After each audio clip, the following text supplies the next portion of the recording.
Hello friends, now we will cover the DMux8Way chip. The demultiplexer 8-way chip works exactly like the demultiplexer, but instead of 2 inputs, now we will have 8 inputs. Let's look at how these 8 inputs interact. Now we will, 8 outputs. Instead of 2 outputs, we will have 8 outputs. Now the DMux8 will take 1 input with 3 selectors. There's all 3 selectors is just one selector that has 3 bits. And the output will be from 0 to 7, which will be 8. So in order to build this, we have to already build the 4-way the DMux 4-way chip, which we have done in the last video. And now that we've built it, we've saw in the DMux 4-way chip that you can take 1 input and turn it into 4 outputs. 4 plus 4, which means that we need 2 of these 1-4 DMux 4-way DMux chips. And in order to turn this input into 2 outputs, that will be each one of them will go through a DMux 1-4. We need a DMux. A DMux takes 1 input and turns it into 2 outputs.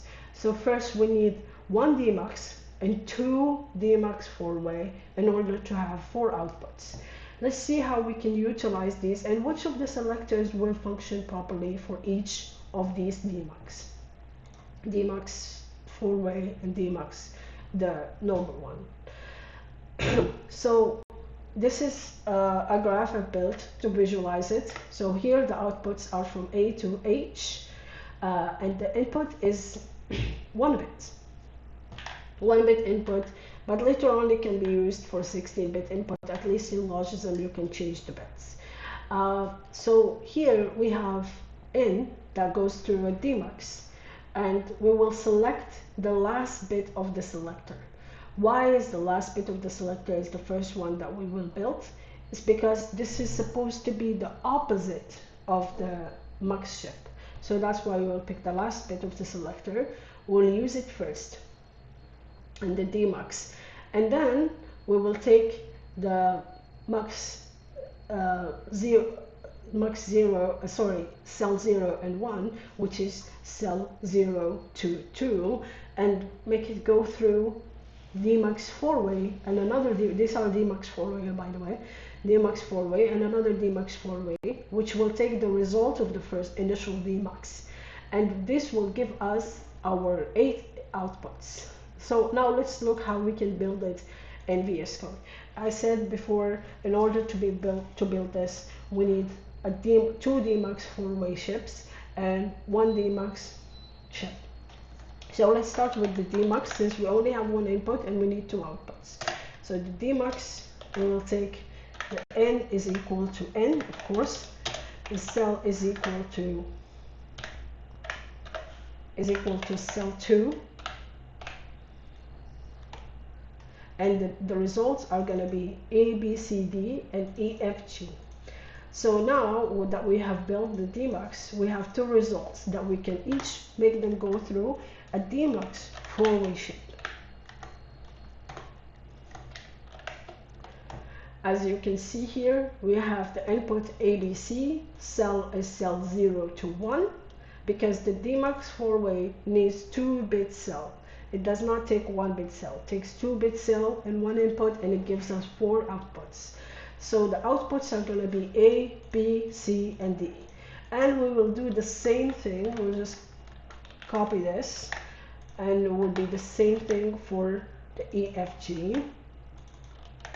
EFG selector is the same, and the results are going to be E, F, G, H. And this way we have built our DMux 8-way chip, and I'll show you how it looks like on Logism, and I'll show you how it works.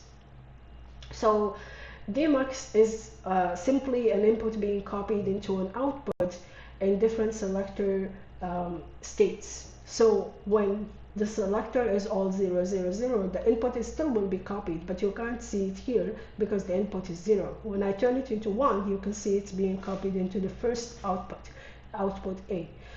When we turn one of them on, the output is changed to E. When we turn another one on, the output changed to Z. When we turned another one on, the output changed to H. In order to reach B, C, D, we have to turn some of them off. So now we have B, and now we have C,